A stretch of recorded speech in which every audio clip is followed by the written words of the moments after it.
பேச்சம்மாள் புரட்சி தலைவர் எம்ஜிஆர், இதயம் புரட்சி தலைவி அம்மா, இருவரும் தலைவர்களை வணங்கி இந்த திருவாரூர் நகரமே பூமியை அதிர்ந்து போச்சு. ஸ்டாலின் அவர்களே, நீங்கள் பிறந்த மண் என்று சொல்றீங்களே, இந்த பூமி அதிர்ந்து போச்சு. எங்கே பார்த்தாலும் மக்கள் வெள்ளம் கடல் போல் காட்சியளிக்கு. நடைபெறுகிற சட்டமன்ற பொது தேர்தலில் அதிமுக கூட்டணி வேட்பாளர்கள் வெற்றி பெற்று விட்டார்கள். அதற்கு சான்று திருவாரூர் நகரத்தில் எவ்வளவு எழுச்சி, ஆரவாரம், மகிழ்ச்சி. இதுவே வெற்றிக்கு அறிகுறி. நாம் வெற்றி பெற்றுட்டோம்ல, 100% வெற்றியில.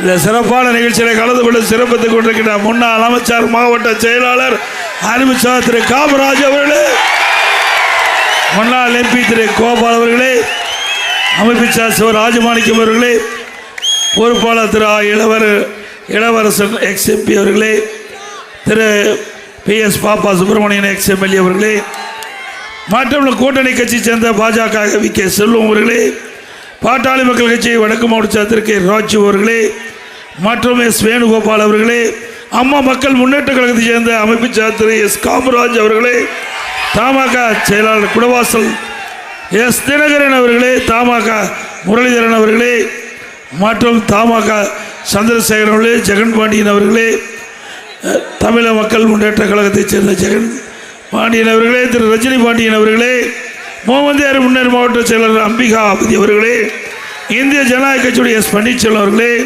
திரு K பாண்டியன் அவர்களே, திரு G நாராயணசாமி அவர்களே, சிங்க தமிழ் முன்னேற்ற கழக தலைவர் G செந்தில் அவர்களே, தென்னிந்திய ஃபார்வர்ட் பிளாக் கட்சி காசி சங்கர் அவர்களே, மருது சேனை துணை செயலாளர் ஆதி மகேஷ் அவர்களே, வளரும் தமிழ் கட்சி மாவட்ட செங்கை சரவண சோழன் அவர்களே, மருத மக்கள் முன்னேற்ற கழக மாவட்ட RP திலீபன் ராஜா அவர்களே, விடுதலை புரட்சி கழக சித்தாடி ராஜா அவர்களே, தமிழ் மாநில பகுஜி சமாஜ் கட்சி செயலாளர் இமானுவேல் அவர்களே, தமிழ் மாநில பகுஜி சமாஜ் கட்சி T அசோக் ராஜ் அவர்களே, முக்குளத்து புலிகள் கட்சி சகோதரர் VRK ராஜா அவர்களே, அகில இந்திய மூவேந்தர் பாசறை மாவட்ட அன்பரசன் அவர்களே, இங்கே திரளாக குழுமிருக்கின்ற அனைத்து இந்திய அண்ணா திராவிட முன்னேற்ற கழகத்திலே பல்வேறு பொறுப்புகளை வைக்கின்ற நிர்வாகிகளே, கழக உடன்பிறப்புகளே, நாம் கூட்டணியில் அங்கம் வைக்கின்ற கட்சியுடைய தலைவர்களே, நிர்வாகிகளே, தொண்டர்களே, பெரியவர்களே, தாய்மார்களே, விவசாயிகளே, விவசாய தொழிலாளர்களே, மகளிரை சேர்ந்த சகோதரிகளே, இளைஞர் வட்டாளங்களே, பத்திரிகையாளர்களே, ஊடக நண்பர்களே, வாக்காளர் மக்களை அத்தனை பேருக்கு என்னுடைய முதற்கால் நன்றி கலந்த வணக்கம். ஏன் நடைபெறுகின்ற சட்டமன்ற பொதுத் தேர்தல் அனைத்து இந்திய அண்ணா திராவிட முன்னேற்ற கழக தலைமையில் தேசிய ஜனநாயக கூட்டணி நாம் அமைச்சிருக்கிறோம். நம்முடைய கூட்டணி வெற்றி கூட்டணி. நம்முடைய கூட்டணி சார்பாக அனைத்து இந்திய அண்ணா திராவிட முன்னேற்ற கழகத்துடைய வெற்றி வேட்பாளர் நல்லிலம் சட்டமன்ற தொகுதியில் முன்னாள் அமைச்சர் திரு R காமராஜ் அவர்கள் நிறுத்தப்பட்டிருக்கிறார்.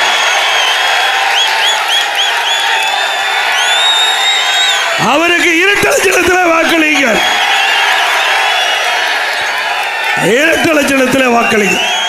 திருத்துறைப்பூண்டி சட்டமன்ற தொகுதியில் கழகத்துடைய வெற்றி வேட்பாளர் திரு பாலதண்டாயுதம் அவர்களை நிறுத்தப்பட்டுகின்றோம். அவருக்கு இரட்டை சின்னத்தில் வாக்களிக்க வேண்டும். அனைத்து இந்திய அண்ணா திராவிட முன்னேற்ற கழக வேட்பாளருக்கு இரட்டை சின்னம்.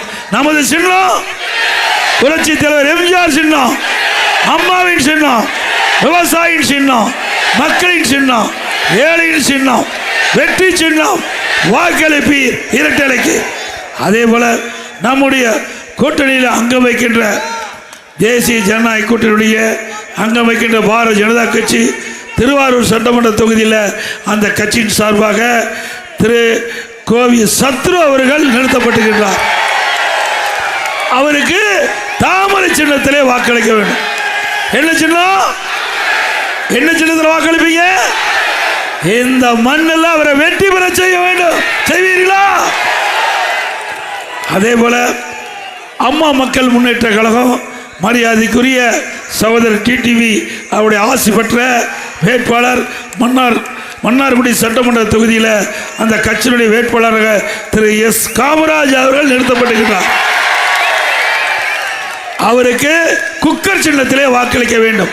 என்ன சின்னம்? எந்த சின்னத்தில் வாக்களிக்கிறேன்? குக்கர் சின்னத்திலே வாக்களிக்க வேண்டும்.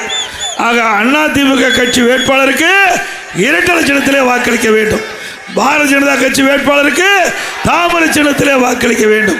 அம்மா மக்கள் முன்னேற்ற கழகத்திலே போட்டியிட்ட வேட்பாளருக்கு குக்கர் சின்னத்திலே வாக்களிக்க வேண்டும்.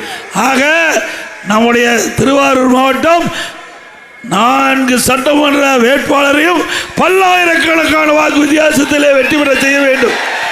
வெற்றி பெற செய்வீர்களா? இன்றைய தினம் ஸ்டாலின் அவருடைய பிறந்த மண் இந்த திருவாரூர் சொல்லிக்கிறார். அவர் எங்க பிறந்தாரா, சென்னையில் பிறந்தாரா அது நமக்கு தெரியாது. அவரு எங்க பிறந்தாரு நமக்கு தெரியாது. ஆனால் அவர் திருவாரூர்ல பிறந்தாருடைய சொந்த மண் சொல்லிட்டு இருக்கார். இந்த சொந்த மண்ணில் இந்த பூமியை அதிர்கின்ற அளவிற்கு மக்கள் குழுமி இருக்கிறார்கள். இந்த ஆக ஆட்சி மாற்றம் தேவை என்று மக்கள் முடிவு செய்து விட்டார்கள். அந்த முடிவினுடைய எதிர்வழிதான் இந்த மக்கள் வெள்ளம். இன்றைக்கு அலைமோதி கொண்டிருக்கின்ற காட்சியை தொலைக்காட்சியில் ஸ்டாலின் பார்ப்பாரு.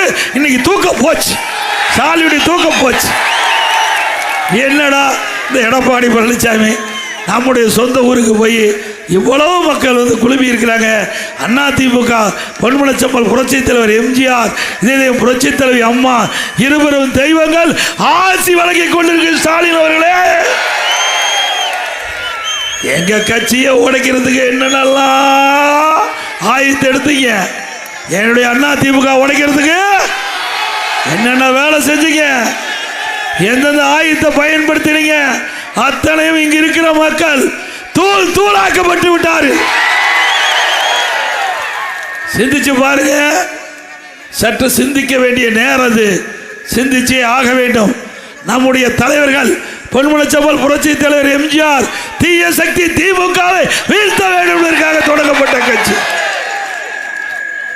நம்ம கட்சியை வீழ்த்துறதுக்கு நம்ம கட்சியில ஒரு பி டீம் ஒரு ஆளை உருவாக்கி நமக்குள்ள ஒரு குழப்பத்தை உண்டாக்கி இந்த கட்சியை முடக்க வேணும். அதுதான் திரு ஸ்டாலினுடைய திட்டம். ஆனா நம்முடைய தலைவர்கள் மேலே பார்த்து கொண்டிருக்கிறார்கள். நம்முடைய பொன்மனச்செம்மல் புரட்சி தலைவர் எம்ஜிஆர், புரட்சி தலைவி அம்மா, இருவரும் ஆன்மா பார்த்துக்கிட்டு இருக்குது. நம்ம எல்லாம் பாதுகாக்குது. அதிமுக என்ற பேர் இயக்கத்தை 2 ஆத்மாக்களும் பாதுகாத்துக் கொண்டிருக்கிற ஸ்டாலின் அவர்களே, மறந்து விடாதீர்கள், மறந்து விடாதீர்கள். ஸ்டாலின் அவர்களே, எங்க இயக்கத்தை அழிக்க நின்றவர்கள் அழிந்து போவார்கள். முடக்க நினைத்தவர்கள் முடங்கி போவார்கள். உண்மைதானே? இது அதிமுக கட்சி உயிரோட்டம் உள்ள கட்சி. எந்த கொம்பனாலும் தொண்டனை கூட தொட்டு பார்க்க முடியாது. முடியுமா? இன்றைக்கு புரட்சி தலைவர் எம்ஜிஆர் அவர்கள் உடல்நிலை சரியில்லாம அமெரிக்காவில் சிகிச்சை பெற்றிருக்கும் போது திரு கருணாநிதி அவர்கள் என்ன சொன்னாரு? அவர் உயிரோட வந்தா எங்களுக்கு என்னை ஜெயிக்க வச்சிருங்க, உயிரோட வந்தா அவருக்கு கட்சி கொடுத்துருந்தார். அந்த காலத்திலேயே அவ்வளவு பெரிய பொய்யை சொல்லவர் தான் திரு கருணாநிதி. கொடுப்பாரா? எப்படியெல்லாம் மக்களை ஏமாத்துறாங்க. அதே போல திரு ஸ்டாலின் அவர்களும் ஊர் ஊரா போயிட்டு இருக்காரு. இப்பதான் டீ கடைக்கு போய் டீ குடிக்கிறார். எத்தனை நாள் டீ குடிக்கிறதுக்கு நேரம் இல்லை. ஏன்னா 5 ஸ்டார் ஹோட்டலில் டீ குடிச்சிட்டு இருந்தார். இப்போதான் கடைக்கு வந்து டீ குடிக்கிறார். நாம் எப்பவுமே கடையில் டீ குடிக்கிறவங்க. நம்முடைய கஷ்டம் நஷ்டம் துன்பம் துயரம் நம்ம போதுகிட்ட ஒருவருக்கு தான் தெரியும். தெரியுமா அவருக்கு? இங்க இருக்கின்ற விவசாயிகள் படிக்கிற கஷ்டம் தெரியுமா? படிக்கின்ற துன்பம் தெரியுமா? எனக்கு ஒரு விவசாயி தொழிலாளி என்றால் சாதாரண விஷயம் இல்லை. கடினமான தொழில், விவசாய தொழில். நான் இன்னைக்கு விவசாயியா இருக்கிறேன். உங்களை எல்லாம் பார்க்கின்ற பொழுது மட்டற்ற மகிழ்ச்சி, எல்லையெல்லாம் மகிழ்ச்சி. முதலமைச்சா இருக்கும் போது அந்த மகிழ்ச்சி இல்லை, இப்ப காண்கின்ற மகிழ்ச்சி எல்லையெல்லாம் மகிழ்ச்சி. நானும் உங்களை போல் விவசாயம் பண்ணிட்டு இருந்தவன். இன்றைக்கும் விவசாயம் தான் என்னுடைய சொந்த தொழில், வேற எந்த தொழிலும் இல்லை. ஆனா இந்த விவசாயத்தை இன்றைய முதலமைச்சர் புறக்கணித்துக்கிட்டு இருக்கிறார். விவசாயிகளை விரோதியாக பார்க்கிறார். விவசாயிகளை எந்த திட்டமும் அறிவிக்காமல் விவசாயிகள் படுகின்ற கஷ்டம், துன்பம், துயரம், வேதனை எதை பற்றி கவலைப்படாத முதலமைச்சர் இன்றைய முதலமைச்சர் ஸ்டாலின் அவர்கள். சிந்திச்சு பாருங்க. அண்மையில் டெல்டாவில் இருக்கிற விவசாயிகள் உற்பத்தி செய்யப்பட்ட நெல் நேரடி நெல் கொள்முதல் கொண்டு சென்று விற்க முடியல. மழை பெய்யுது, அந்த மழையில் நனைகிற நெல்மணியெல்லாம் மூடி வைக்கிறது, தார்பாய் கூட கொடுக்கல, திறந்த வெளியில் அடுக்கி இருக்குது. மழையில் நனைந்து நெல்மணி முளைச்சிருக்குது, அதை கூட இந்த முதலமைச்சர் பார்க்க முடியல, பார்க்கறதுக்கு நேரம் இல்லை. இப்போ வந்தார்ல, வந்தாரா இப்போ வரல. எப்போ அவருடைய மகன் வந்திருப்பாரு, அவரும் வரல. சுத்தம் அது நீங்க முடிவு பண்ணிட்டாங்க. திருவாரூர் சட்டமன்ற தொகுதி ஜெயிக்காது முடிவு பண்ணிட்டாங்க. நான் ஏற்கனவே எழுச்சி பயணத்தின் போது உங்களை எல்லாம் சந்திச்சுட்டு போனேன். இதே இடத்துல மீண்டும் இதே இடத்துல வந்திருக்கிறேன். பாருங்க, நெல்லெல்லாம் முளைச்சி போச்சு. ஒரு தட்டில் வச்சு பார்க்குறேன். எதுல? ஒரு பிளாஸ்டிக் தட்டில் முளைச்ச நெல்ல பார்க்கிறார். இவரா விவசாயி காப்பாற்றுறாரு.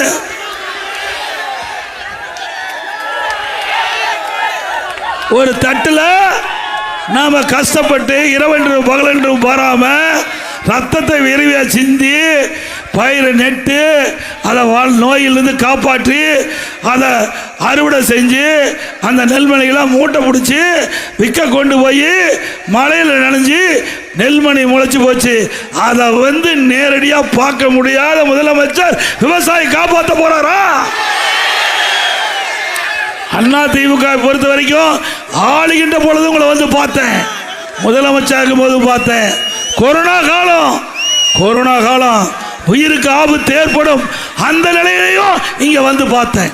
திருவாரூர் மாவட்ட மக்களை சந்திச்சேன், விவசாயிகளை சந்திச்சேன், விவசாய தொழிலாளிகளை சந்திச்சேன், பலதரப்பட்ட மக்களை சந்திச்சேன், குறைகளை கேட்டேன், குறைகளை நிவர்த்தி செஞ்சேன்.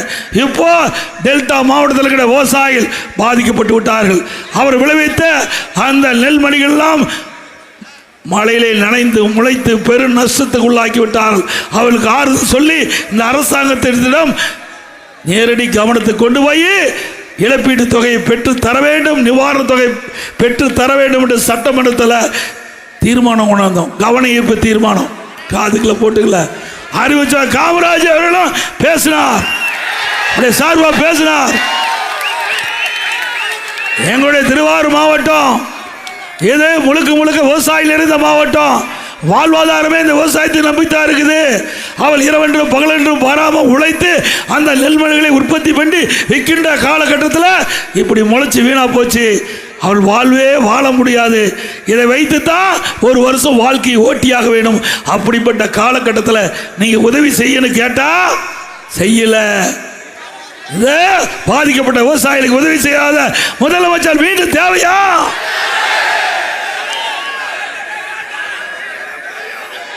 நான் பார்த்துட்டு போனேன்ல. இதுக்கு முதலமைச்சர் சொல்றாரு, அந்த நெல்லாம் கொண்டாந்து அடுக்கி வச்சிருந்தாங்கல்ல வெளியில, நம்முடைய விவசாயிகள் அறுவடை செஞ்சு மூட்டை பிடிச்சு வெளியில கொண்டாந்து விற்பனைக்கு நேரடி கொள்முதலத்தில் விற்பனைக்கு அடுக்கி வச்சிருக்கிறாங்க. அதுக்கு என்ன சொல்றாங்கன்னா, வியாபாரி கொண்டாந்து அடுக்கி வச்சிருக்காங்களாம். வியாபாரிகள் கொண்டாந்து அடுக்கி வச்சிருக்காங்களாம். எவ்வளவு பச்சை பொய்! எவ்வளவு விவசாயிகளை எப்படி கொச்சப்படுத்துறாரு! விவசாயிகள் கஷ்டப்பட்டு உழைத்து அவர் ரத்தத்தை வேர்வையா மண்ணிலே சிந்தி இந்த நெல்மணிகளை உற்பத்தி செஞ்சு விற்பனை கொண்டாந்து வச்சிருந்தா இதற்கு தீர்வு காணத்துக்கு வக்கு இல்லை. ஆனா இவர்களெல்லாம் வியாபாரி. எடப்பாடி பழனிசாமி வேண்டும் என்று திட்டமிட்டு அவளை தூண்டி விட்டு அவதூறு பிரச்சாரத்தை செய்வதா சொன்னாங்க. அப்படியே நான் செஞ்சேன். இன்றைக்கு திருவாரூர் மாவட்டம், தஞ்சாவூர் மாவட்டம், மயிலாடுதுறை மாவட்டம், நாகப்பட்டினம் மாவட்டம் விவசாயிகளை சந்தித்து அவருடைய குறைகளை கேட்டு அந்த நெல்மணிகள்லாம் முளைச்சி போச்சு. அவருக்கு அந்த கஷ்டம் அவருக்கு தாங்க தெரியும். உழைத்தவனுக்கு தான் அந்த கஷ்டம் தெரியும். நானும் ஒரு விவசாயி, அதனால அவர் பட்ட துன்பம், ஒரு விவசாயி படுகின்ற துன்பம் ஒரு விவசாயிக்கு தான் தெரியும். ஆனா இப்படிப்பட்ட முதலமைச்சருக்கு தெரியறதுக்கு வாய்ப்பு இல்லை. ஏன்னா அவர் பிறந்த செல்வ சீமையில் பிறந்தவர், அங்க செல்வாக்கில் வாழ்ந்தவர். ஏழை என்றால் ஒன்றும் தெரியாது. நான் இங்கே இருந்து இங்கே வந்தவன், இங்கே இருந்து உங்களை போல் சாதாரண தொண்டனாக இருந்து ஒரு கிளைக்கழக செயலாளராக இருந்து தலைவருடைய பேச்சுக்களை கேட்டு, பொன்மனச்செம்மல் புரட்சித் தலைவர் எம்ஜிஆருடைய பேச்சை கேட்டு ரசித்து, தலைவருடைய நம்முடைய முன்னணி தலைவருடைய பேச்சை கேட்டு படிப்படியாக கிளை செயலாளர், ஒன்றிய பொறுப்பு, மாவட்ட பொறுப்பு, மாநில பொறுப்பு, எம்எல்ஏ, எம்பி, மந்திரி, அப்புறம் தான் முதலமைச்சர். இப்படித்தானே வர முடிஞ்சுது. ஆக அங்கே ஒரு கிளை செயலாளர் எவ்வளோ கஷ்டப்படுறாங்க, ஒரு ஒன்றிய செயலாளர் எப்படி கஷ்டப்படுவாங்க, எப்படி ஒரு மாவட்ட செயலாளர் கஷ்டப்படுவாங்க, எப்படி ஒரு விவசாயி கஷ்டப்படுவாங்க, அதையெல்லாம் அனுபவ ரீதியாக தெரிந்த காரணத்தினால்தான் விவசாயிகள் படுகின்ற துன்பம், எந்தெந்த வகையில் அவர் விவசாயி பாதிக்கப்படுகிறார், அதை சரி செய்ய வேண்டும் என்ற அடிப்படையில் அதிமுக அரசாங்கம் செயல்பட்டது.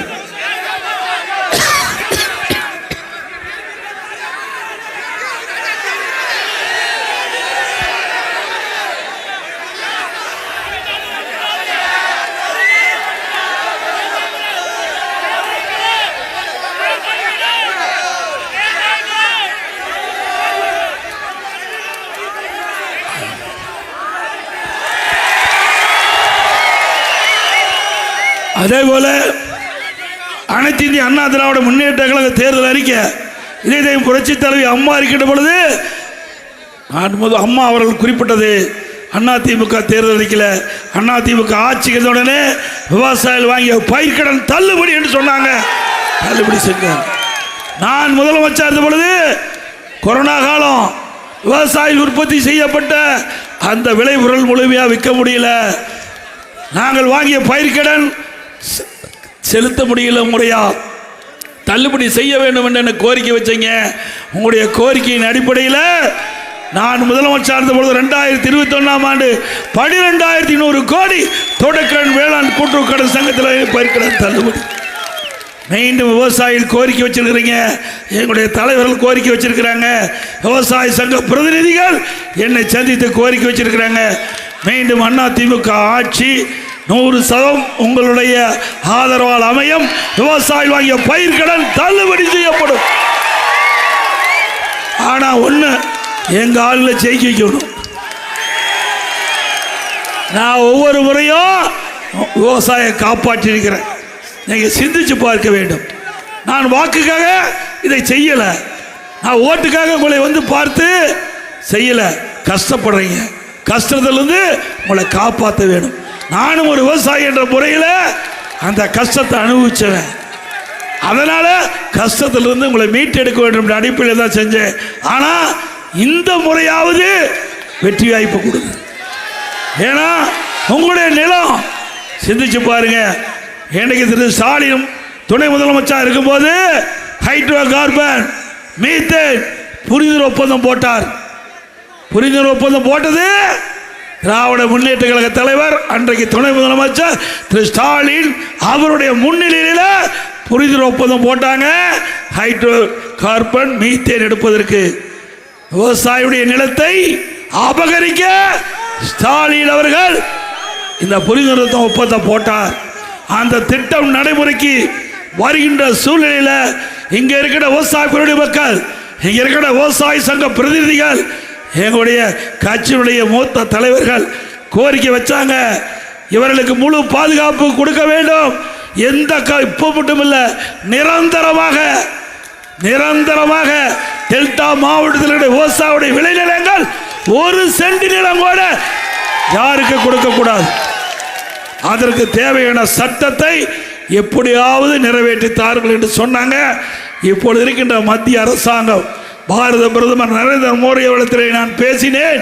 எங்களுடைய விவசாயிகள் பாதிக்கிறாங்க. இன்றைக்கு டெல்டா மாவட்டம் நெற்களஞ்சியம், என்று சொல்லுகின்ற மாவட்டம். எங்களுடைய ஜீவநதி காவிரி நதிநீர், அந்த நதி பாருகின்ற இந்த பகுதி பொன் விளைகின்ற பூமி. இந்த பூமியை தவிர்த்து அவளுக்கு எந்த தொழிலும் செய்ய தெரியாது. இந்த பூமியில் உழைத்துத்தான் அவள் வாழ முடியும். அப்படிப்பட்ட விளை நிலங்கள், பொன் விளைகின்ற பூமி. அந்த பூமியை நீங்க ஹைட்ரோ கார்பன், மீத்தேன் போன்ற திட்டத்துக்கு எடுத்தால் நாங்கள் ஒற்றுக்கொள்ள மாட்டோம் என்று வாதாடினேன். நம்முடைய நியாயத்தை சிந்தித்தார். அதன் அடிப்படையில் பாதுகாக்கப்பட்ட வேளாண் மண்டலத்தை கொடுத்தல்ல. இனி எந்த கொம்பனாலும் உங்கள் நிலத்தை தொட்டு கூட பார்க்க முடியாது. உங்க காலம் இல்லை, உங்க பையன் காலம் இல்லை, உங்க பேரங்காலம் இல்லை. இந்த பூமியில் இருக்கின்ற வரை எந்த ஆளும் எந்த திட்டமும் இந்த டெல்டா மாவட்டத்தில் வராது. அப்படி அற்புதமான திட்டத்தை நாங்கள் உருவாக்கி தந்திருக்கிறோம். இதை விட நான் என்ன செய்யணும் சிந்திச்சு பாரு. உங்களுடைய பூமியை பாதுகாத்த அரசாங்கம் அதிமுக அரசாங்கம், அதிமுக கட்சி. உங்களுடைய பூமியை அபகரிச்சது திமுக தலைவர் ஸ்டாலின். உங்க பூமியை பாதுகாத்தது அதிமுக. சிந்திச்சிங்க, யார் உங்களுக்கு நல்லவர், யார் உங்களுக்கு நன்மை செஞ்சார் என்று சிந்திங்க. அதே மாதிரி காவிரி நதிநீர் பிரச்சனை 50 ஆண்டு காலம் நடந்துட்டு இருக்குது. புரட்சி தலைவர் எம்ஜிஆர் காலத்திலிருந்து அம்மா காலம் வரை உச்ச நீதிமன்றத்தில் வழக்கு நடந்துகிட்டு இருந்தது. அந்த வழக்கையும் முழுமையாக நடத்தி விவசாய பெருங்குடி மக்கள் வயிற்றிலே பால் வாய்க்கின்ற விதமாக நல்ல தீர்ப்பை அதிமுக அரசாங்கம் உச்ச நீதிமன்றத்தில் வாதாடி விவசாயிகள் பாராட்டுகின்ற அளவுக்கு, விவசாயிகள் நன்மை கிடைக்கின்ற அளவுக்கு 50 ஆண்டு காலம் சட்ட போராட்டத்தின் மூலமாக காவிரி நதிநீர் பிரச்சனைக்கு தீர்வு கண்ட அரசாங்கம் அதிமுக அரசாங்கம் செஞ்சவில்ல.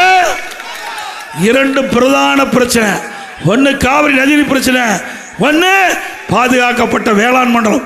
2 செஞ்சு கொடுத்தது அதிமுக. உண்மைதானே? நாங்க செஞ்சுக்கிட்டு நெஞ்ச நிமித்தி உங்கள்கிட்ட பேசுறோம். அப்படி ஸ்டாலினால பேச முடியுமா? மண்ணில் பிறந்தங்கிறாரு, என்ன செஞ்சாரு? அதை விட இன்னொன்னு, திரு ஸ்டாலின் முதலமைச்சர் அடுத்த ஆண்டு மேட்டூர் அணையில் தண்ணி திறந்தார். அங்க குறுவை சாகுபடிக்கு தண்ணி திறந்தார். விவசாயிகள்லாம் மகிழ்ச்சி. ஆகா, ஸ்டாலின் விட்டார், குறிப்பிட்ட நேரத்தில் தண்ணி திறந்து விடுறார், நமக்கு நல்ல விளைச்சல் கிடைக்கும் இந்த குறுவை சாகுபடியில் நினைச்சாங்க. அப்போ பேசினார் வீரவரம், நான் யார் தெரியுமோ, டெல்டா காரனார். அப்பவே நான் நினைச்சேன் இது ஏதோ வில்லங்கத்தில் தான் முடியும் அப்படின்னு. அதே மாதிரி விளைச்சல் பெருகின்ற நேரம் நல்லா போட வந்துட்டுது, நெற்பயிரெல்லாம் போட வந்துட்டுது. அந்த காலத்தில் மேட்டூர் வறண்டு போச்சு. மேட்டூர் தண்ணி கிடைக்கல. தண்ணி இவர்களால் பெற்று கர்நாடக அரசிலிருந்து பெற்று தர முடியல. காங்கிரசும் திமுகவும் கூட்டணி தானே, தேர்தலுக்கு கூட்டணி. உங்களுக்கு பிரச்சனை வந்தா அதை பற்றி கவலைப்பட மாட்டாங்க. நீங்க கர்நாடகத்தில் பேசி தண்ணி வாங்கி 2 தண்ணி இந்த டெல்டா மக்களுக்கு குறுவை சாகுபடிக்கு கொடுத்திருந்தா 2 லட்சம் ஏக்கர் கருகி போயிருக்கார். 2 லட்சம் ஏக்கர் கருகி போயிட்டு அந்த பயிர் விட்ட விவசாயி மனசு எப்படி வேதனைப்படும். அதை பற்றியில் அந்த அரசாங்கத்துக்கு கவலை இல்லை, முதலமைச்சர் கவலை இல்லை. அந்த காலகட்டம் இங்கே காஞ்சிக்கிட்டு இருக்குது. அங்கே இந்தியா கூட்டணி கர்நாடகத்தில் பேச்சுவார்த்தை நடக்கிறாங்க பெங்களூரில். அப்போ நான் பத்திரிகையில் செய்தி கொடுக்குறேன், திரு ஸ்டாலின் அவர்களே இந்தியா கூட்டணி பேச்சுவார்த்தைக்கு போகிறீங்க, அங்கே காங்கிரஸ் தலைவர் சோனியா காந்தி அம்மையார், திரு ராகுல் அவர் வராங்க, நீர்ப்பாசனத்துறை அமைச்சர் சிவகுமார் வரவேற்கிறார் உங்களை, அங்கே முதலமைச்சர் சீதாராமையா இருக்கிறாரு, பேச்சுவார்த்தை நடத்தி 2 தண்ணி அதற்கு கொஞ்சம் டிஎம்சி கேட்டு பெருங்க, நம்முடைய விவசாயிகளை பாதுகாக்கலாம், நம்முடைய விவசாயி பயிரிட்ட பயிரை பாதுகாக்கலாம். அப்போ சொல்றார், இதுக்கெல்லாம் நான் போகல, இதுக்கு எப்படி போய் கேட்க முடியும், நாங்கள் கூட்டணி பேச்சுவார்த்தைக்கு போகிறோம், அப்போ எப்படி போய் இதை பேச முடியும் அப்படின்னு சொல்றாரு திரு ஸ்டாலின். இவரா விவசாயிகளை காப்பாற்றுவார். உள்ளத்திலேயே பாசம் இருந்து உண்மையால் தமிழக விவசாயிகளை காப்பாற்ற வேண்டும் என்று உள்ளத்திலே எண்ணம் இருந்தால் இதை கேட்டா தண்ணி கொடுத்துருப்பாங்க. நிச்சயமா கொடுத்துற. இந்தியா கூட்டணியில் பிரதான கட்சியா திமுக இருந்தது. கேட்டிருந்தால் அன்றைய தினம் திரு ஸ்டாலின் இந்தியாவுக்கு முத கூட்டம் பெங்களூர் நடக்குது. அந்த கூட்டத்தில் இவர் கோரிக்கை வச்சிருந்தா கோரிக்கை ஏற்று தண்ணி கர்நாடக அணையில் திறந்து விடப்பட்டிருக்கும். நம்முடைய டெல்டா விவசாயிகள் அதை தண்ணீரை பாய்ச்சி அந்த காய்ச்சல் இருந்து பயிரை காப்பாற்றி நல்ல விளைச்சலை பெற்றிருக்கான். இன்னைக்கு என்ன 2 நாளைக்கு முந்தி இந்த நமக்கு மேகதாது அணை கட்டப்படும் என்று அறிவிச்சிருக்கார். யாரு? கர்நாடக நீர்ப்பாசனத்துறை அமைச்சர் சிவகுமார் அவர்கள் நாங்கள் மேகதாது அணை கட்டப்படும் அதற்கு நிதி ஒதுக்கிவிட்டார். சட்டமன்றத்திலேயே கர்நாடக சட்டமன்றத்தில் முதற்கட்ட நிதி ஒதுக்கிறார். அவர் செங்கல்பட்டில் வந்து பிரச்சாரம் செய்ய வந்திருக்கார். பாரு யாரு?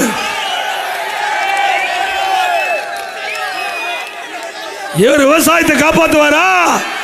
தமிழ்நாட்டை காப்பாற்றுவாரா? அவர் சொல்றார். நீர்ப்பாசனத்துறை அமைச்சர், கர்நாடக நீர்ப்பாசனத்துறை அமைச்சர் சொல்றார், எப்பாடுபட்டாவது மேகதாதுல அணை கட்டப்படும் அப்படின்னு நீதிமன்றம் வரைக்கும் போயிருக்கார். இவர் அவர்கிட்ட எப்படி உறவு? இவர்களுக்கு மக்களை பற்றி கவலை இல்லை, விவசாயிகள் பற்றி கவலை இல்லை. தன் குடும்பம் ஆட்சி அதிகாரத்துக்கு வர வேண்டும். அப்படிப்பட்டவர் மீண்டும் வர வேண்டுமா? நல்லா சத்தமா சொல்லுங்க. இது திருவாரூர் பாருங்க எவ்வளவு கஷ்டம். இங்க மேகதாதுல அணை கட்டிட்டா டெல்டா மாவட்டம் பாலைவனமாகிவிடும். டெல்டா மாவட்டம் இப்படிப்பட்ட நிலைமையில அவரை கர்நாடகத்திலிருந்து அழைத்து வந்து இங்க கூட்டம் போட்டு நடத்துற முதலமைச்சர், இன்றைய முதலமைச்சர் இப்படிப்பட்டவர்கள் ஆட்சியில் வர வேண்டுமா என்பதை நீங்கள் தான் சிந்திக்க வேண்டும். அப்புறம் இப்ப இருக்கிற முதலமைச்சர் விவசாயத்தை பத்தியா முழுசா தெரியாது. விவசாய கரும்பு பயிர் என்ன, நெற்பயிர் என்ன, ராகி பயிர் என்ன, மக்காச்சோள பயிர் என்ன, ஒண்ணுமே தெரியாது. நமக்கு நாமே திட்டம் ஒன்று போட்டு ஊரா போனார்ல. எங்க சேலம் மாவட்டத்துக்கு வந்தார். தலைவாசல்ல கரும்பு தோட்டத்தை பார்வையிட போனார். கரும்பு தோட்டத்தில் காங்கிரீட் தோட்டம் போட்டு போனார். கரும்பு தோட்டத்தில் காங்கிரீட் சாலை அமைச்சுக்கிட்டு போன நவீன விவசாயி யாரு? நவீன. இவரெல்லாம் வந்து நாட்டை காப்பாற்ற போறாரா? விவசாயத்தை காப்பாற்ற போறாரா? விவசாயியை காப்பாற்ற போறாரா? விவசாய தொழிலாளி காப்பாற்ற போறாரா? சிந்திங்க. நான் விளையாட்டா சொல்லுங்க. ஒரு அரசாங்கம் அமைப்பதற்கு சாதாரண விஷயம் இல்லை. 8 கோடி தமிழ் மக்கள் வாழ்கின்ற மாநிலம். அந்த மக்களுடைய வாழ்வாதார பிரச்சனை. இன்றைக்கு 60% விவசாயிகள் இருக்கிறாங்க. அந்த 60% விவசாயியுடைய நிலை என்ன என்பதை உணர வேண்டும் ஒவ்வொரு விவசாயியும். தயவு செய்து சிந்தித்து பாருங்கள். எந்த அரசாங்கம் உங்களுக்கு உதவி செய்கிறது, எந்த அரசாங்கம் ஆட்சிக்கு வந்து உங்களுக்கு நன்மை கிடைக்கும், சிந்திச்சு பார்த்து இந்த தேர்தலில் உங்களுக்கு எந்த அரசாங்கம் நன்மை செய்து என்பதை மனசாட்சிக்கு தெரியும். மனசாட்சிப்படி இந்த தேர்தலை வாக்களியுங்கள்.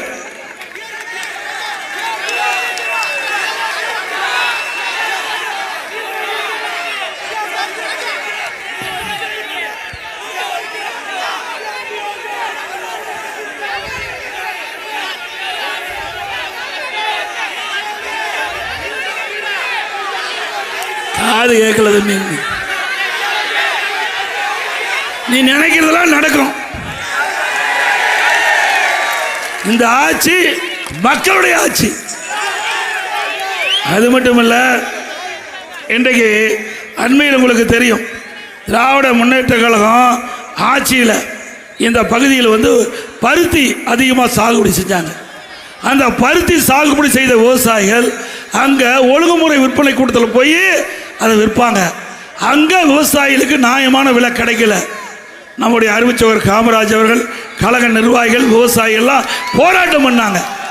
என்ன சிண்டிகேட் வச்சு அந்த ஒழுங்குமுறை விற்பனை கூட்டத்தில் விவசாயிகளுக்கு கொண்டு வந்த அந்த பஞ்சா குறைந்த விலைக்கு வாங்கி விவசாயிகளுக்கு பெரும் நஷ்டத்தை ஏற்படுத்தினாங்க. உடனே சட்டமன்றத்தில் கவன ஈர்ப்பு தீர்மானம் கொண்டாந்து அறிக்கை விட்ட பிறகுதான் அதிகாரி ஓடோடி வந்து உங்களை காப்பாற்றப்பட்ட கட்சி அதிமுக கட்சி. இன்றைக்கு 2000 ஆண்டுகளுக்கு முன்பே ஐயன் திருவள்ளுவர் சொன்னால் உடுக்க இழந்தவன் கை போலே அங்கே இடுக்கண் களைவதான் நட்புன்னு. அப்படியே உடம்புல இருக்கிற வேஷ்டி அவளிக்கிட்ட பொழுது தானா போய் கை சரி செய்யும். அதை போல விவசாயிகள் பாதிக்கப்படுகிற பொழுது அதிமுக தானா வந்து உதவி செய்யும். அதோட கஜா புயல் வந்த பொழுது எப்படி இந்த மாவட்டத்தை புரட்டி போட்டது உங்களுக்கு தெரியும். அவ்வளோ ஒரு மோசமான நிலை. நான் முதலமைச்சர் ஆகின்ற பொழுது 2017 வறட்சிக்கு நிவாரணம் கொடுத்தோம். இந்திய வரலாற்றிலேயே ஒரு மாநிலம் வறட்சிக்காக நிவாரணம் கொடுத்த ஒரே அரசாங்கம் அதிமுக அரசு. 2240 கோடி விவசாயிகள் பயிர்கள் கருகி சேதமடைந்ததை கணக்கிட்டு விவசாயிகளுக்கு நிவாரணம் அளித்த அரசாங்கம் அதிமுக அரசாங்கம். அதே போல கஜா புயல் இந்த பகுதியில் புரட்டி போட்டு விட்டது. பாதிக்கப்பட்ட விவசாயிகள் கணக்கெடுத்தோம். தகுந்த நிவாரணத்தை கொடுத்த அரசாங்கம் அதிமுக அரசாங்கம். NTRF, SCRF தேசிய பேரிடர், அதே போல மாநில பேரிடர், இதையெல்லாம் பார்க்கல. அதை விட ஒரு ஏக்கருக்கு கூடுதலான நிவாரணத்தை கொடுத்து விவசாயிகளை வாழ வைத்தோம். அது மட்டுமல்ல, ஒரே ஆண்டில் 2 முறை பேரிடர் வந்து விவசாயிகள் பாதிக்கிட்டாங்க. 2 முறை விவசாயிகளுக்கு நிவாரணம் அளித்த ஒரே அரசாங்கம் அதிமுக அரசாங்கம். திமுக போல இந்த குறுவை சாகுபடிக்கு 4 ஆண்டுவா இன்றைக்கு காப்பீட்டு திட்டத்தில் கொண்டு வரல. இதனால் விவசாயிகள் கடுமையாக பாதிச்சாங்க. அதே போல சம்பா பதிவுக்கும் காப்பீடு கிடையாது. அதிமுக ஆட்சிக்கு வந்தால் மீண்டும் விவசாயிகளை பாதுகாக்கின்ற விதமாக அவருடைய நெற்பயிர்களுக்கு காப்பீடு திட்டம் நடைமுறைப்படுத்தப்படும். அது மட்டுமல்ல, வணிக பயிர் கரும்பு, வாழை, மஞ்சள், பருத்தி இது போன்ற வணிக பயிர்கள் அதற்கு இப்பொழுது காப்பீடு 5% பிரீமியம் வசூல் பண்றாங்க. அதை 2% குறைச்சிட்டாங்க. 2%. அதே போல நடந்தாய் வாழி காவிரி திட்டம், அற்புதமான திட்டம். நடந்தாய் வாழி காவிரி, அதோடைய திட்டத்தினுடைய நோக்கம் காவிரி அங்க மேட்டூர் அணையில் திறக்கப்படுகிற நீர் திருவாரூர்ல வந்து சேரும்போது சுத்தமா இருக்கும். எப்படி மேட்டூர்ல திறக்கின்ற நீர் எப்படி சுத்தமா இருக்குதோ அதே போல திருவாரூர் வந்து சேர்ந்தா கூட அந்த நீர் சுத்தமா இருக்கும். அதனுடைய திட்டம் தான் நடந்தாய் வாழி காவிரி திட்டம். நான் முதலமைச்சர் இருந்தபொழுது பாரத பிரதமர் நரேந்திர மோடி அவர்களை சந்தித்து நீங்க எப்படி கங்கையை சரி பண்றீங்களோ அதே போல எங்களுடைய ஜீவநதி காவிரி நதிநீர் 20 மாவட்ட மக்களுக்கு குடிநீர் ஆதாரமாக விளங்குகின்றது. எங்களுடைய டெல்டா மாவட்டத்திற்கு ஜீவநதியாக இருக்குது. பாசனம் பெறக்கூடிய நதியுடைய நீர் சுத்தமாக இருக்கணும் கேட்டுக்கொண்டதுங்க. மத்திய அரசாங்கம் கூட்டுக்குழு 2 அவை, மாநிலவை, மக்களவை, அந்த மேதகு குடியரசுத் தலைவர் உரையில சேர்த்தாங்க. நான் கொடுத்த கோரிக்கை நடந்தாய் வாழி காவிரி திட்டத்தை நிறைவேற்றப்படும் என்ற மேதகு குடியரசுத் தலைவர் உரையில குறிப்பிட்டாங்க. 4 வருஷம் போராடினேன். இந்த திமுக ஆட்சியில் நான் கொடுத்தேன், பாரத பிரதமர் ஏற்றுக்கிட்டாரு. அங்கே இருக்கிற மேதகு குடியரசுத் தலைவர் உரையில் இடம்பெற்று திட்டத்தை நிறைவேற்ற நீங்கள் போய் கேளுங்க அப்படின்னு கேட்டேன். அப்போ நீர்வளத்துறை அமைச்சர் சொன்னார், இது மாதிரி நிறையா கொடுத்தோம், ஒன்றுமே வரல, உங்களுக்கு ஒன்றுமே தெரியாது, நீங்கள் ஏதோ மத்திய அரசு நம்பி கோடி கொடுத்தீங்கன்னார். அப்போ சொன்னேன், இல்லை என்னிடத்தில் பிரதமர் வாக்குறுதி கொடுத்துருக்காரு, நிறைவேற்றி தருவார்னு சொன்னேன். இந்த கடந்த ஆண்டு இந்த திட்டத்தை மத்திய அரசு ஏற்றுக்கொண்டு 11,600 கோடி ஒதுக்கி இருக்குது. நடந்தாய் வாழி காவிரி திட்டத்திற்கு 11,600 கோடி. இந்த திட்டத்தினுடைய நோக்கம் மேட்டூர் அணையில் திறக்கப்படுகிற நீர் கடலில் கலக்க வரை 2 கரையிலிருந்து நகரத்திலிருந்து வெளியேறுகின்ற அசுத்த நீர் காவிரி நதியிலே கலக்கிறது. அந்த அசுத்த நீரை பேபி கனால் சிறு கால்வாய் மூலமாக அமைத்து அதை செம்பில் சுத்தப்படுத்தி ஆற்றிலே விட வேண்டும். காவிரி நதிநீர் அதே போல் பவானி சாகர், அதே போல் நொய்யல், அதே போல் அமராவதி, இன்றும் கிளை ஓடைகள், இதில் வருகின்ற நீர் 2 கரையில் வருகின்ற நீர் அந்த நதியில் சேர்கின்ற பொழுது நதியின் நீர் அசுத்தமாவது, அதை சுத்தப்படுத்தி ஆற்றிலே விடுகிறது. இதுதான் இந்த திட்டத்தின் நோக்கம். இந்த திட்டம் எவ்வளவு பெரிய அருமையான திட்டம், உண்மைதானே? அதை சட்டமன்றத்தில் அறிவிச்சிட்டு அப்படி கிடப்பில் போட்டான். ஏன்னா இது அதிமுக ஆட்சியில் கொண்டு வரப்பட்ட திட்டம். எடப்பாடி பழனிசாமி பிரதமர் இடத்தில் கோரிக்கை வச்சு நிறைவேற்றப்பட்டு விட்டது. அதனால அரசியல் கால் பிடிச்சு கிடப்பில் போட்டாங்க. 11,600 கோடி மத்திய அரசு கொடுக்கப்பட்ட நிதியை பயன்படுத்தாத அரசாங்கம், உங்களுக்கு உதவாத அரசாங்கம் தேவையா? சிந்திச்சு பாருங்க, எவ்வளவு பணம், இந்த தண்ணி எவ்வளவு சுத்தமா இருக்க வேணும், சுத்தமான நீரை தானே பருக வேண்டும். இன்னைக்கு விவசாயத்துக்கு பாய்ச்சிக்கிட்ட நீர் கூட சுத்தமா இருக்கணும். பல ரசாயனங்கள் நீரில் கலக்குது, பல தொழிற்சாலையிலிருந்து வருகின்ற நீர்லாம் நதியில் கலக்குது, நதி நீர் மாசடையுது. அதை நம்ம நெற்பயிருக்கு பாய்ச்சினா பல பூச்சிகள் வந்து விழுகுது, நோய்வாய்ப்படுது பயிர்கள். இதையெல்லாம் காப்பாற்றுவதற்கு தான் இந்த திட்டத்தையே நான் சிந்திச்சு கொண்டாந்தேன். அதை கூட இந்த அரசாங்கம் நிராகரிச்சது. ஆனால் அவருடைய கொள்கை விளக்க குறிப்பில் 11,600 கோடி மத்திய அரசு கொடுப்பதுன்னு ஒத்துக்கிட்டார். ஏன்னா அதை ஒத்துத்தான் ஆகணும், ஏன்னா அங்கே தான் அலர்ட் பண்ணிட்டாங்களே.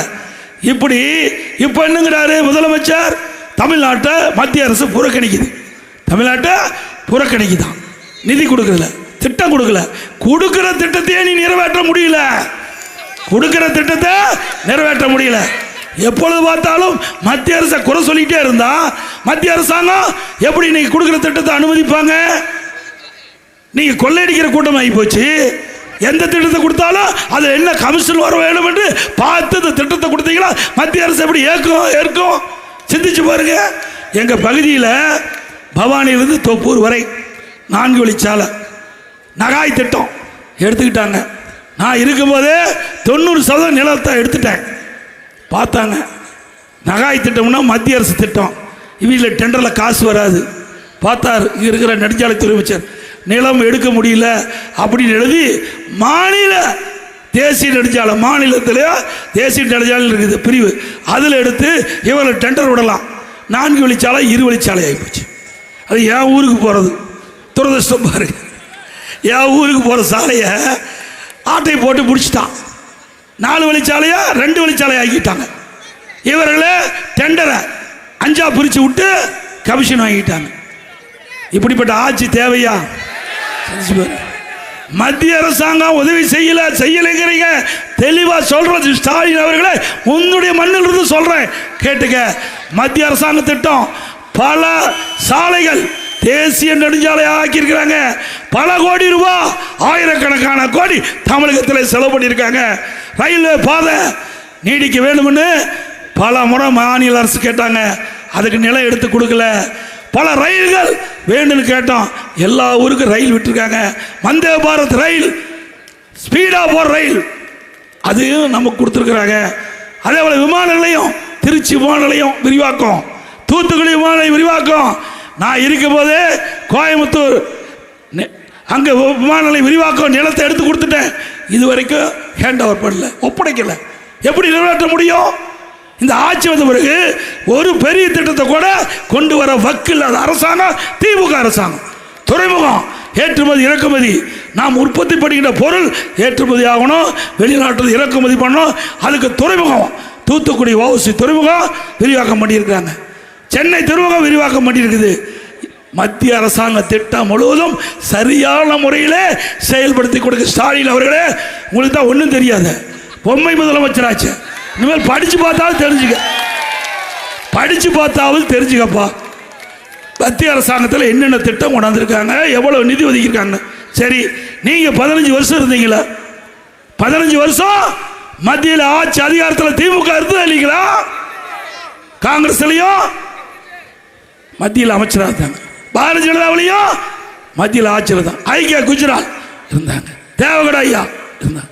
இப்படி 15 ஆண்டு காலம் திராவிட முன்னேற்ற கழகத்தை சேர்ந்த நாடாளுமன்ற உறுப்பினர்கள் மத்தியில் ஆட்சி அதிகாரத்தில் இருக்கும்போது தமிழ்நாட்டில் பார்த்தியா? உங்கள் வீட்டு குடும்பத்தை தானே பார்த்தேன், அவர் குடும்பத்தானே பார்த்தாங்க. குடும்பத்துக்கு யாருக்கு பதவி வரணும், யார் அதிகாரத்துக்கு வரணும், அதைத்தானே பார்த்த. 15 ஆண்டு காலம் என்ன கும்பகர்ணம் போல தூங்கிட்டு இருந்தீங்களா? 15 ஆண்டு காலம் தமிழ்நாட்டு மக்களுக்கு என்ன திட்டம், எவ்வளோ நிதி தேவை, அதை அதிகாரத்தில் இருக்கும்போது வாங்கி பெற்றுக்கலாம்ல. அதில் சில்லறை அடிக்க பார்த்துட்டாங்க, வேற ஒன்றும் பார்க்கல. இந்த கொடி பறக்குதுல்ல, பறக்குதா இல்லைங்களா? எதனால பறக்குது? காத்துல தானே பறக்குது. கண்ணுக்கு தெரியுதா காத்து? கண்ணுக்கு தெரியாத காற்றில் கூட ஊழல் செய்த ஒரே கட்சி திமுக கட்சி. 2G ஸ்பெக்ட்ரம் 1,74,000 கோடி கொள்ளையடிச்சிருக்காங்க. யாரு? திமுக மத்திய அமைச்சரவை இடம்பெற்றிருக்குது. காங்கிரஸ் ஆட்சி, திமுக அதில் அமைச்சரவையில் இடம்பெற்றிருக்கிறாங்க. அப்போ அழகிரி அமைச்சராக இருக்காரு, இங்கிருந்த ஆர் ராஜா அவர்களும் அமைச்சராக இருந்தாங்க. இதில் ஊழல் செய்யப்பட்டு அவர்கள் யார் ஆளுங்கட்சியா இருக்கும்போது, அமைச்சரவையில் இருக்கும்போது, அந்த காங்கிரஸ் ஆட்சி இருக்கும்போது திகார் ஜெயில அடைச்சாங்க. உண்டா இல்லையா? இன்னும் அந்த கேஸ் வழக்கு நடந்துகிட்டு இருக்குது. ஸ்டாலின் அவர்களே, இங்க மட்டும் இல்ல, தமிழ்நாட்டில் மட்டும் இங்க கொள்ளையடிக்கல, டெல்லிக்கு போய் கொள்ளையடிச்சு இந்த வேட்டி கட்டிட்டு போனாவே ஒரு மாதிரியா பார்க்குறான். வேட்டி கட்டிட்டு போனாவே எங்கடா தமிழ்நாட்டுக்காரன் வந்து 1,74,000 கூட ஆட்டை போட்டான்னு. இன்றைக்கு இந்தியா பூரா பரபரப்பாக பேசப்படுகிற அளவிற்கு ஊழல் செய்த ஒரே கட்சி திமுக கட்சி. இங்க மட்டும் இல்ல, உலகத்திலேயே 1,74,000 கோடி கொள்ளையடிச்ச ஒரே கட்சி திமுக கட்சி. உண்மைதானே? இதை சொன்னா நாளைக்கே இன்னொருத்தர் இருக்கிறார், இந்த வயசான ஆளு RS பாரதி, எடப்பாடி பழனிசாமி யார் என்று தெரியுமா அப்படின்னு பேசுவார். பாரு, நாளைக்கு வரும்பார். பேசிட்டு இல்ல, நாளைக்கு வரும். அப்புறம் இன்னொரு உதயநிதி, அவர் சொன்னா கோவம் வருது. நான் என்ன பண்றது? ஏங்க, நான் பேரையே சொல்லல, பேரே சொல்லாம ஒரு டாபிக் எடுத்தேன். இவருக்கு எது கோவம் வருது? குற்றமுள்ள நெஞ்சுதான் குறுகுறுக்கும். அது வேண்டாம், விடு பாவம், மறுபடியும் அதுக்கு போயிடுவார். மறுபடியும் வேண்டாம், நல்லா இருக்கணும், சந்தோஷமா இருக்கணும். அப்படி சொந்த ஊரு, தாத்தா ஊரு, நல்லா வளமா செழிப்பாரு. நாட்டு மக்களை பற்றி விட்டு கவலைப்பட்டதே கிடையாது. கவலைப்பட்டிருக்காரா? நாட்டில் துணை முதலமைச்சர் எதுக்கு ஆக்குனாங்க? நாட்டு மக்களுக்கு சேவை செய்ய ஆக்குனாங்க. இவர் கார் பந்தயம் நடத்திட்டு இருக்கார். நாட்டு கார் பந்தயம் தேவையா? பல 100 கோடி ரூபாய் செலவு செஞ்சு சென்னை மைய பகுதியில் கார் பந்தயம் நடத்துறார். இதுக்கு தான் உங்களை துணை முதலமைச்சர் ஆக்குனாங்களா? யாருடைய பணம்? யாருடைய பணம்? மக்களுடைய வரி பணம். எந்த அளவுக்கு ஊதாரித்தனமாக செலவு பண்றாங்க பாருங்க. ஆக இப்படி மக்களுடைய வரிப்பணத்தை செலவிக்கின்ற அரசாங்கம் தொடர வேண்டுமா? எப்பொழுது பார்த்தாலும் ஸ்டாலின், உதயநிதி ஸ்டாலின் சொல்றார், எடப்பாடி பழனிசாமி கொத்தடிமை பாரதிய ஜனதா கட்சிக்கு. இன்னைக்கு முரட்டடு, இன்னொருத்தர் உதயநிதி முரட்டடிமை, முரட்டடிமையா எடப்பாடி பழனிசாமி. திரு உதயநிதி அவர்களே, திரு ஸ்டாலின் அவர்களே, அதிமுக தொண்டம் கூட எவருக்கு அடிமை இல்லை. உங்களுக்கு பதவி வரும்னா யாரு காலில் வேணாலும் விழுவுவீங்க. இதே திரு மோடி அவர்கள் சென்னைக்கு வந்தபோது பிரதான எதிர்க்கட்சி தலைவராக ஸ்டாலின் இருந்தார். அப்போ கருப்பு பலூன் விட்டாரு, கருப்பு கொடி காட்டினாரு. அப்புறம் திரு ஸ்டாலின் முதலமைச்சரானாரு. அதே போல பாரத பிரதமர் தமிழ்நாட்டுக்கு வந்தார், வெள்ளை கூடை பிடிச்சார். வெள்ளை கூடை பிடித்த வேந்தன் பட்டம் கொடுத்துடலாம். அது மட்டும் இல்லை, அதில் வந்து பிரைம் மினிஸ்டர் வந்தபோது பல திட்டம், மத்திய அரசாங்கத்தினுடைய திட்டங்கள் அடிக்கடி நாட்டு விழா. அங்கே கலைவாணர்ல 1 மணி நேரம் நல்ல கலை நிகழ்ச்சி. பாரத பிரதமரை குளிப்பாட்டுறதுக்காக, குளிர வைக்கிறதுக்கு 1 மணி நேரம் கலை நிகழ்ச்சி நடத்தி திட்டத்தை துறக்கி வைக்கிறார். ஆனால் வெளியில் வந்து என்ன பேசுறாரு? அவர் எதுக்குற மாதிரி பேசுறார். பிறகு அப்பாவும் மகனும் ஒரே எல்லாம் மாற்றி மாற்றி டெல்லியில் போய் பிரைம் மினிஸ்டர் பார்க்குறீங்க. எதுக்கு பார்க்குறீங்க? நாம போய் நம்முடைய கூட்டணி தலைவர் உள்துறை மந்திரி பார்த்தா அது கொத்தடிமையா. ஏன்னா பாகிஸ்தான்லேயே மந்திரியா இருக்காரு, இந்தியா தானே உள்துறை மந்திரி. அவரை பார்க்கறதுல என்னையா தப்பு? நாட்டுடைய உள்துறை மந்திரி, அவரை பார்க்கறதுல தவறா? எங்களுடைய கூட்டணியில் இருக்காங்க, நாங்கள் போய் பார்க்குறோம். ஏன் உங்களுடைய தங்கை திருமதி கனிமொழி அவர்கள் காங்கிரஸ் திமுகவுக்கு கூட்டணி பிரச்சனை, டெல்லிக்கு போய் பார்க்கல, கெஞ்சில கூத்தாடல, காலை பிடிச்சி கெஞ்சி கூத்தாடி தான் கூட்டணி அமைச்சிருக்கிறீங்க. நாங்கள் அப்படியே கூட்டணி அமைச்சிருக்கிறோம் கிடையாது. எங்க கூட்டணி இயற்கையான கூட்டணி, வெற்றி கூட்டணி. எங்க கூட்டணி தலைவர்கள் தலைமை அண்ணா திமுக தலைமை கழகத்துக்கு வந்தாங்க, நாங்க அமர்ந்தோம். அண்ணா திமுக, பாரதிய ஜனதா, பாட்டாளி மக்கள் கட்சி, அம்மா மக்கள் முன்னேற்ற கழகம் அமர்ந்தோம். 2 மணி நேரம் பேச்சுவார்த்தை முடிவு பெற்றது. யாருக்கு எத்தனை தொகுதி முடிவு பெற்று 2 மணி நேரத்தில் அறிவிக்கப்பட்ட கட்சி அண்ணா திமுக கட்சி. எங்க கூட்டணி அறிவிச்சுமா இல்லையா? 20 நாட்கள் திமுகவும் காங்கிரஸும் மாறி மாறி வார்த்தைகள் போர், வார்த்தை போர். பத்திரிகையில் ஊடகத்தில் செய்தி வந்ததில்ல. ஒரு காலகட்டத்தில் காங்கிரஸ் வெளியே போயிட்ட அளவுக்கு ஆகிப்போச்சு. டெல்லிக்கு போய் கெஞ்சி தான் கூட்டணி அமைச்சிருக்கிறாங்க. நாங்கள் அப்படி இல்லை, இயற்கையான கூட்டணி. எங்கள் கூட்டணி இயற்கையான கூட்டணி. எங்கள் கூட்டணி வெற்றி பெறுகின்ற ஒரு சூழ்நிலை இருக்கின்ற நிலை எப்பொழுது வந்து விட்டது. அப்புறம் எப்போ பார்த்தாலும் ஸ்டாலின் சொல்வார், எடப்பாடி பழனிசாமி பாரதிய ஜனதா கட்சி மதவாத கட்சின்னு. இப்போ யாரோட போய் கூட்டி சேர்ந்திருக்கிற? யாரோட கூட்டி சேர்ந்திருக்காங்க? தாத்தா இருக்கும்போது அப்பவே திரு கருணாநிதி திரு வாஜ்பாய் குள்ளா போட்டார். அப்ப பாருங்க சேர்ந்துட்டார்ல. 1999ஆம் ஆண்டு நாடாளுமன்ற தேர்தலில் திமுக பாரதிய ஜனதா கூட்டணி வச்சாங்களா இல்லையா? வச்சாங்கல்ல. அப்போ பாரதிய ஜனதா கட்சி நல்ல கட்சி. இப்போ நாங்கள் கூட்டணி வச்சா மதவாத கட்சி. 2001 சட்டமன்ற பொது தேர்தல் திமுக பாரதிய ஜனதா கூட்டணி வச்சது. அப்போ அண்ணா திமுக பாரதிய ஜனதா கூட்டணி வச்சா பாரதிய ஜனதா கட்சி நல்ல கட்சி. அன்னைக்கும் இதே கொள்கைதாங்க.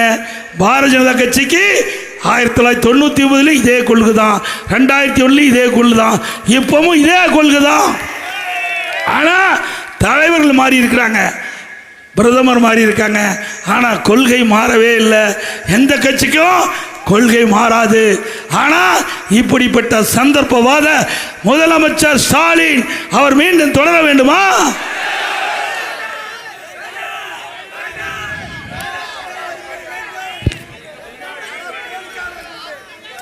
திராவிட முன்னேற்ற கழக ஆட்சிக்கு வந்த பிறகு கரண்ட் பில்லு, கரண்டை தொட்டாத்தான் ஷாக் அடிக்கும். கரண்ட் பில்லு கேட்டாவே திமுக ஆட்சியில் ஷாக் அடிக்கும். 67% கரண்ட் பில்லை உயர்த்திட்டாங்க. கடைக்கு 6 மணிலிருந்து 9 வரைக்கும் ரெட்டிப்பு சார்ஜ். வீட்டுக்கு வரி நகராட்சியில் 100% ஏற்றியாச்சு. ஆண்டுக்கு 6% உயர்வு. கடைக்கு 180% உயர்த்தியாச்சு. வீட்டு வரி உயர்த்தியாச்சு, கடை வரி உயர்த்தியாச்சு, குடி வரி உயர்த்திட்டாங்க. குப்பைக்கும் வரி போட்டாங்க. அதை கூட விட்டு வைக்கல, குப்பை கூட விட்டு வைக்கல, அதுக்கு வரி போட்டாங்க. அது மட்டும் இல்லை, விலைவாசி வெண்ணெய் முட்டைக்கிட்டாலும் உயர்ந்தாச்சு. அரிசி விலை உயர்வு, பருப்பு விலை உயர்வு, எண்ணெய் விலை உயர்வு, அதை பற்றியெல்லாம் முதலமைச்சர் கவலையே இல்லை. கவலையாக இருக்குது, கொஞ்சம் கூட கவலை இல்லை. திரு ஸ்டாலின் அவர்களே, ஏழை மக்கள் எப்பொழுது வயிறு எரிகிறதோ அப்பொழுது அந்த ஆட்சி அதோட முடிவு பெற்றுவிடும். இப்போ ஏழை மக்களுடைய வயிறு எரியுது, உங்களுடைய ஆட்சி வீழ்ச்சி ஆகுது. அதே போல விவசாய குடிமராமத்து திட்டம், இங்கே முழுக்க முழுக்க விவசாயிகள் நிறைந்த மாவட்டம். விவசாயம் என்றால் நீர் தேவை. எப்படி உடம்புக்கு உயிர் தேவையோ அதுபோல் விவசாயிக்கு நீர் தேவை. அந்த நீரை முழுமையாக விவசாயிகள் கொடுக்க வேண்டுவதற்காக குடிமராமத்து திட்டத்தை கொண்டாந்தோம். ஏரி குளம் குட்டை எல்லாம் ஆழப்படுத்தணும். அதில் இருக்கிற வண்டல் மண் விவசாயியோட இல்லத்துக்கு இயற்கை உரமாக பயன்படுத்துது. விவசாயிகள் விலை இல்லாமல் வண்டல் மண்ணை எடுத்து சென்றாங்க. மீண்டும் அதிமுக ஆட்சி வந்தால் வண்டல் மண் விலை இல்லாமல் அள்ளிக்கலாம். இந்த குடிமராமத்து திட்டத்தை இந்த ஆட்சியில் நிறுத்திக்கிட்டாங்க. அதிமுக ஆட்சி வந்த உடனே அது தொடரும். அதே போல் ஸ்டாலின் எப்பொழுது பார்த்தாலும் சொல்றார், இந்தியாவிலேயே தமிழ்நாடு தான் முதன்மையான இடம்னு. எதுல முதன்மை? ஊழல் செய்வதிலே முதன்மை, கடன் வாங்குவதிலே. இந்தியாவிலேயே அதிக கடன் வாங்கின முதல் மாநிலம் தமிழ்நாடு. எல்லாம் கடங்க. திருவாரூர்லாம் அவர் சொந்த ஊருங்கிறாரு. உங்களை எல்லாம் கடங்காரன் ஆக்கிட்டார். எல்லாத்தையும் நாம தாங்க கட்டணும். ஏதோ வந்தோம் கேட்டோம் சிரிச்சோம் போன்னு நினச்சிக்காதீங்க. இந்த பணத்தையெல்லாம் அவர் வாங்கின கடனை நாம தான் திருப்பி செலுத்தணும். வேற வழி இல்லை. இப்படிப்பட்ட அரசாங்கம் மீண்டும் வேணுமா?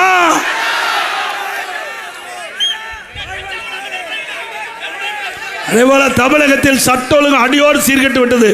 எங்க பார்த்தாலும் போதைப் பொருள் விற்பனை சர்வசாதாரணமாக விற்குது. கஞ்சா விற்காத இடமே இல்லை. உண்மைதானே? சந்து பொந்து வீதி எல்லாம் விற்குது. இந்த கஞ்சா ஆசாமிகள் பல குற்றச்செயலில் ஈடுபடுறாங்க. கஞ்சா அடிச்சுட்டு அவன் என்ன செய்யணும் தெரியலன்னு நிபுணர்கள் சொல்றாங்க. அந்த கஞ்சா போதை ஆசாமிகள் கொலை கொள்ளை திருட்டு வழிப்பறிவு பாலியல் வன்கொடுமை நடக்காத நாளே இல்லை. ஆக இதையெல்லாம் தடுக்க துப்பில்லாத அரசாங்கம் விடியா திமுக அரசாங்கம். அண்ணா திமுக ஆட்சி அமைந்தவுடனே 3 மாதத்தில் தமிழகத்தில் கஞ்சா அறவே ஒழிக்கப்படும். போதைப் பொருள் இல்லாத மாநிலமாக உருவாக்கப்படும். அதே போல இன்னைக்கு அண்ணா திமுக ஆட்சி அமைந்தவுடன் பல்வேறு அறிவிப்புகள் வெளியிட்டிருக்கிறோம். ஒரு சில அறிவிப்புகளை உங்களிடத்திலே நான் தெரிவிக்க விரும்புகிறேன். இன்றைக்கு வரிச்சுமை அதிகமாயிடுச்சு. வரிச்சுமை அதிகமாகிட்டுது. இன்னொரு பக்கம் விலைவாசி உயர்ந்துட்டுது. இதனால் பொதுமக்கள் பாதிக்கிறாங்க. அந்த பாதிப்பிலிருந்து பொதுமக்களை விடுவிக்கின்ற விதமாக எல்லா குடும்ப அட்டைதாரருக்கும் 10,000 ரூபாய் சிறப்பு உதவித்தொகை வங்கியிலே செலுத்தப்படும். மாதந்தோறும் குடும்ப தலைவியின் பெயரில் 2,000 ரூபாய் வழங்கப்படும். எல்லா குடும்ப அட்டைதாருக்கும் விலை இல்லாமல் பிரிட்ஜ் வழங்கப்படும்.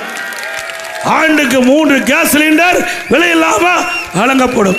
5 லட்சம் பெண்களுக்கு அம்மா இருசக்கர வாகனம் 25,000 மானியத்தில் வழங்கப்படும். ஒவ்வொரு தைப்பொங்கல் என்றும் பொங்கல் தோப்பு கொடுப்போம். அதோட 1000 ரூபாய் வழங்கப்படும்.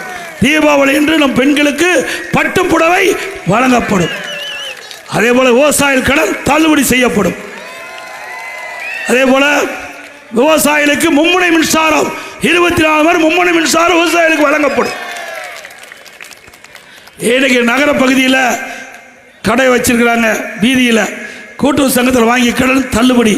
மாற்றுத்திறனாளி கூட்டுறவு சங்கத்தில் வாங்கிய கடன் தள்ளுபடி. அதோட நம்முடைய ரேஷன் கடையில் வழங்கப்படுகிற அரிசிக்கு சற்று தரம் குறைவாக இருப்பா சொல்கிறாங்க.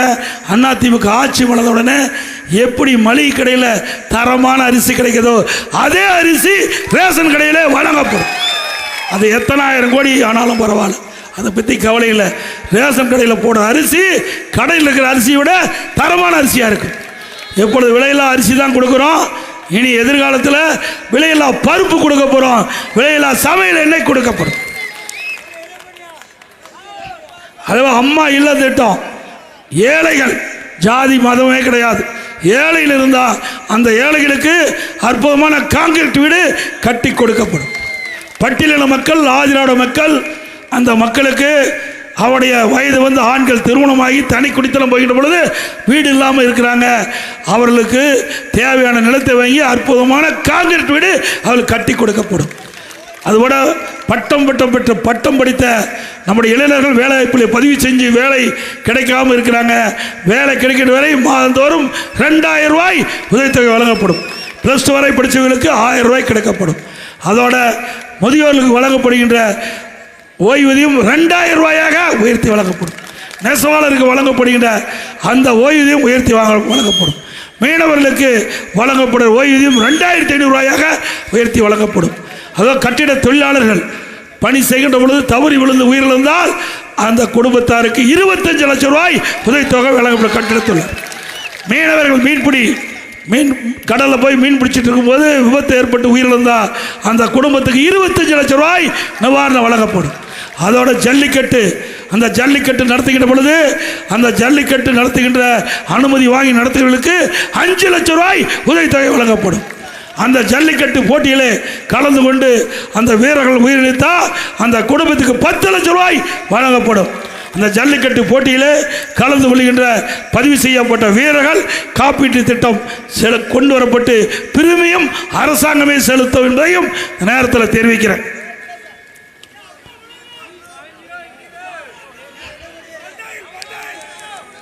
அதே போல நிறைய திட்டங்கள் 297 அறிவிப்புகள் அனைத்து இந்திய அண்ணா திராவிட முன்னேற்ற கழகத்தின் சார்பாக அறிவிச்சிருக்கிறோம்.